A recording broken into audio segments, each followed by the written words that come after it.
and the same requirements.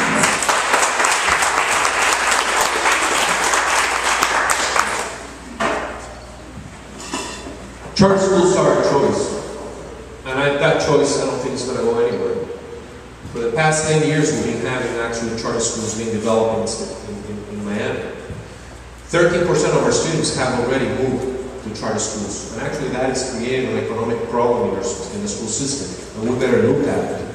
Why? Because like any business, if you need to be able to have 700 students that they have FTEs to be able to pay for your electricity, your custodians, etc., you need to make sure that you stay at 700 students, because at the moment that you have 600, you're already operating under a loss.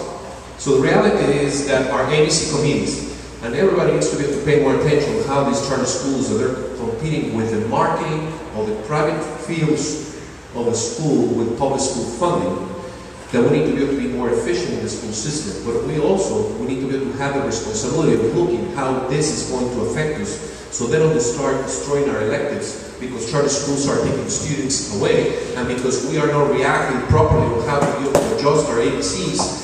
That money that is going to create a shortfall of money into our public schools, create even a bigger hole into our budget. So we need to be able to be very aware of it and what they're doing. I believe that we need to be able to bring the public schools that have been very successful in the business models, like Master Academy, like the New World, and actually create branding and bring that branding into our neighborhoods here in Canada, and develop those schools here. So instead of our kids going to charter schools, they will jump from there to here. Thank you. I apologize.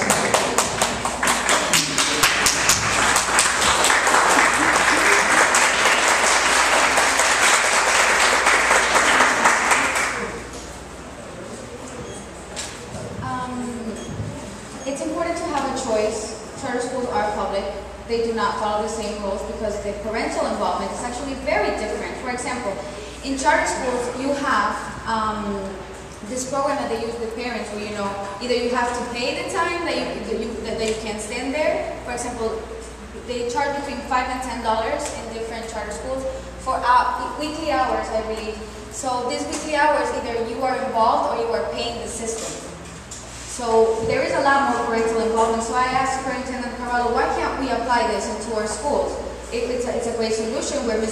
We lack parent involvement in our schools, and it's very important for graduation. And he says, because we can't obligate the parents in public schools to meet the same requirements. And I asked why? Because there are parents that don't care. There are parents that have 3 or 4 jobs. There are parents that don't have the time. There are parents that, again, don't care. So what do we do with that?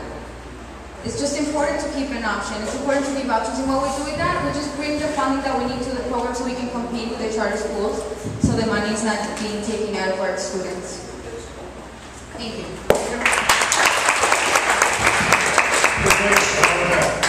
Ladies and gentlemen, going back to the issue of SB6, which was so good to address.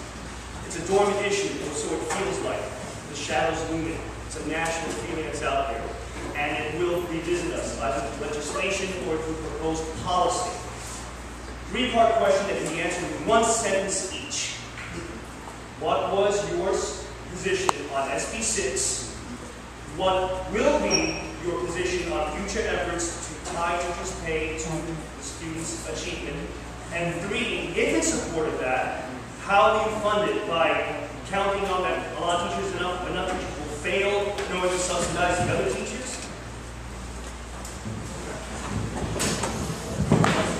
As an English major, I have to tell you, that's not possible in 1 sentence for each one.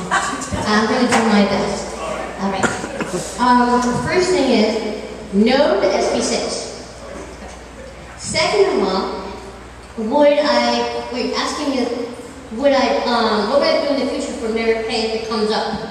Okay, well, if merit pay existed, I'd be loaded right now. Okay? And so I'm going to tell you that right now. I taught 80 students, and only 4 did not pass the FCAT. I'm still waiting for my bonus. Okay? How would it be funded? I think that's almost like looking for end of that rainbow. I think that it is beautiful to have that idea that we should all get extra money or something, but now they're saying that we're going to get paid by how well we perform. Well, I have a problem, because how will the PE teacher get paid? How will the art teacher get paid? How will the ESE teacher, that poor ESE teacher, how is that ESE teacher going to get paid? When these things get resolved, I'm all for it. But until they do, it's like talking about Santa Claus. It's not going to happen.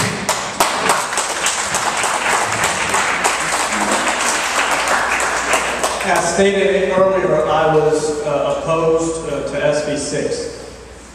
If such a policy is even going to be considered, the first step would be to consider it in an experimental way and in a positive context, not in a punitive context. For example, you could take a group of schools and experiment with it without the punitive aspects, meaning we don't discourage teachers from getting advanced degrees.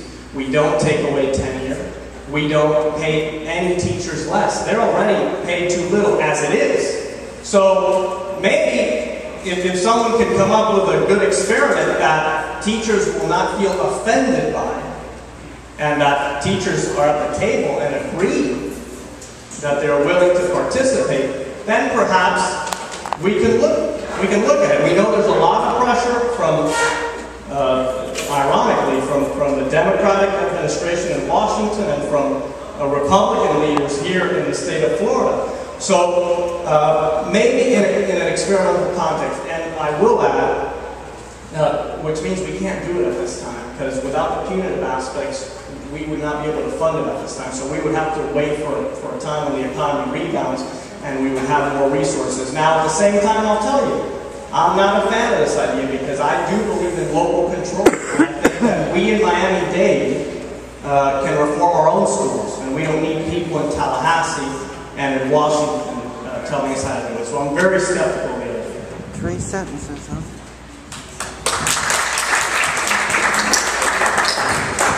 Well, as many of you know, I was very vocal in my opposition, and even Dr. Perez, I helped her craft an item in opposition, because I'll tell you something.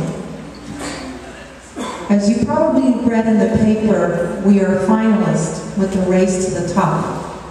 And part of that does have the conversation of merit pay. Now, if you ask me, am I for accountability? Yes. Am I for some form of merit pay? Yes. But the conversation has to have the stakeholders' input.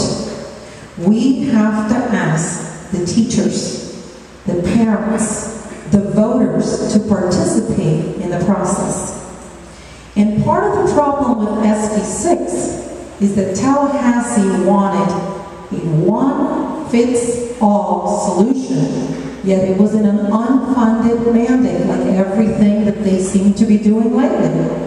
They want to set a policy that is going to be a financial burden on the back of local districts.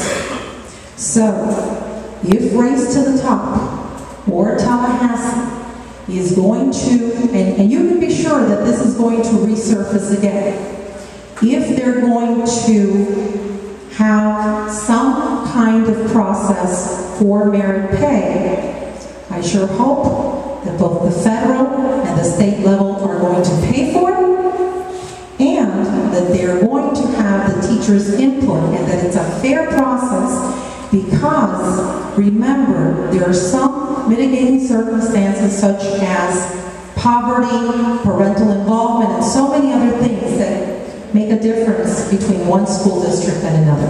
Thank you.